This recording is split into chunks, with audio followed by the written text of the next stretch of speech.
This is happiness, to be everything at once. Be unblinded, be unlearned, be unbridled and unburned.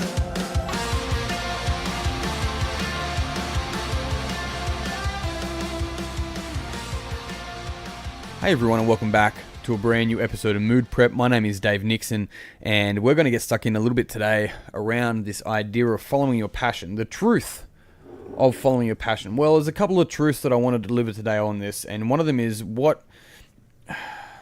you shouldn't follow your passion, but you hear me out about that. That's pretty interesting, but also what it's going to take if you decide to go down that path, okay? Now, I have to admit, I kind of cringe a little bit when I see people put up posts and say how hard it is to be a business person and, you know, how many hours they work and all this sort of stuff. It's like, firstly, no one gives a fuck. You know, I mean, I think Gary Vee does it in a different way, and I think that's kind of cool, but realistically, no one cares. Like, that's a dotted line that you signed. You said, I don't want to work for someone anymore, so I'm going to go become my own business person. And I don't think everyone should be an entrepreneur. I think some people are better suited to be number 2, 3, 4, 5, 12th, whatever in a business or in a company rather than the number one. But the thing about it, though, is that there's a certain level of truth behind this whole idea of following your passion and also why you shouldn't follow your passion, but why you should passionately pursue your purpose, right? And why you should passionately embody what is meaningful to you. And this is a really different place to come from. And I want you to think about this, is if you had a choice to work with someone who was passionate or work with someone who had a deep purpose, right? The thing about it, the passion may come and go a little bit. It's almost reactive in some ways, right? But the thing about the purpose is that that's a why. That's embedded deep. And so purpose will always trump passion. Because when passion gets sick of it, when the excitement wears off, where the fame wears off, when all that sort of stuff wears off, the person who has the deeper purpose is going to be head in the books or head in the computer or out there trying to sell something or spreading a message. They're going to do it whether they're paid $30,000 a year or $300,000 a year, where the passion sometimes can kind of peel away. I'm not saying you shouldn't be passionate, because I'm sure a lot of people listen to me because of the passion in my voice and how I write. But what's crucial actually is being passionate about your purpose, not just blindly following your passion, because that's the thing, is that passion can blind us. If we're not aware, if we don't have this ability, this self-awareness to be able to question our own thoughts and pull it apart and go, actually, is what I'm saying true? Is what I'm saying part of what I really do believe? Or is there a deeper, hidden thing behind what I'm saying? Is there something that's deeper down that's just I'm projecting as this passion, but really I'm scared of something else, right? Like, if we're passionate, we often miss the opportunity to be able to pull ourselves apart so that we know that we're showing up honest in the world. And so when we actually spend some time and really excavate our own mind and our own beliefs and what we deem to be true in this world, then we can know that we can be passionate about pursuing that purpose. And that's really fucking different. Jordan Peterson talks about it in his book, which is one of the chapters. It's like, pursue what is meaningful, not what is expedient, right? And the crucial thing about this is that we actually get to choose what is meaningful to us. So while everyone's out there and they're like, oh, what is the meaning of life? Like, while they're asking that question, be the person that's giving your life meaning. Don't be sitting around waiting for someone to just drop the answer on your head about what the meaning of life is. Go out there and give your life meaning, because that way you're actually living your life. You're not existing. And that's really fucking different, because we've got to look at this and go, there's some people that work a job that they fucking hate, but they've told themselves that that's what they have to do. And hey, maybe it is. Maybe you got a mortgage now, and maybe you got a couple of kids and that. And I mean, there's a Bill Burr quote that I absolutely love, right? Bill Burr's easily my favorite comedian, but he goes on to say, and I think I've said this in an earlier podcast, this quote saved my life at some point, because I was about to give up. I was about to figure out a way to get out of the hole I was in by effectively handing over my soul, but I didn't do it. And the quote goes something like this. I'm just remembering off the top of my head. It's like, sleeping on the couch when you're 30 isn't the worst thing in the world. Being in a relationship, or being married rather, and having a couple of kids, and you're paying a mortgage to a house that you barely fucking live in, and you're in a bed next to someone that you barely fucking know and you don't love, you'll be laying there dreaming about being asleep on the futon.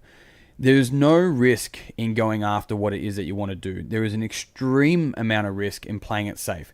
Now, I bastardize that a little bit, but you get the actual gist. If you want to look it up, just put Bill Burr futon quote or something like that and it will come up. But the fact of the matter here is that we have something deeper to us, every single one of us. And even though you may hide it, this is why I encourage people to get coaching. This is why I encourage people to go see a counselor, go see, a psychotherapist, go read a heap of Jung, go listen to Jordan Peterson. I've listened to like 80 fucking hours at least of his stuff, and it pulls you apart, right? Not one of them, by the way, just to clarify if there's any feminists listening, not one of them told me to disrespect a feminist in the slightest, just to clarify. The reason why I'm pointing that out is because the amount of young men and young women that get something out of this, that's actually what it's encouraging us to do, and what I always encourage people to do, is to go inside and figure it out. When you go inside and figure your own mind out as best you can, and you continually unravel that, then your purpose is fucking clear. And also, what I thoroughly believe is that your purpose comes from your pain, right? We have to be very careful. If passion comes from pain, then it can be blind, and we can simply paint everyone with the same brush, and that's dangerous. If I was to paint everyone with the same brush, then I would not speak to any older men or any stepfathers, right? I would stop speaking to so many teachers because they're all corrupt or some bullshit like that. So we have to be able to we have to question our thoughts more than we question other people. And when we do that, when we're in that space, then we can truly get down to what our passion is, to what meaning we really want to give our life, and then we can passionately pursue that. And that's powerful. And the reason why that's powerful, once again, is because it shows leadership from the inside out. So I'm going to share a couple of more, truths that I've found to be true about pursuing something that's purposeful for you or passionate. You can still use the word passionate, just, I suppose, at least consider what I give in the sense of going passionately pursue your purpose as opposed to just pursuing your passions, right? But what I've learned in doing this is that I've been wrong a lot, and having the ability to look back on my decisions and my thoughts and realizing how much I thought I was right, and really looking back and going, fuck me, I was so wrong. It's like, what am I currently wrong about? And gave me the ability to have the self-awareness to go, well, actually, maybe I shouldn't just agree with my thoughts all the time. Maybe I should get other people's perspective. It's like this quote of, don't believe every single thing that you think. I'm like, that's a really powerful thing, right?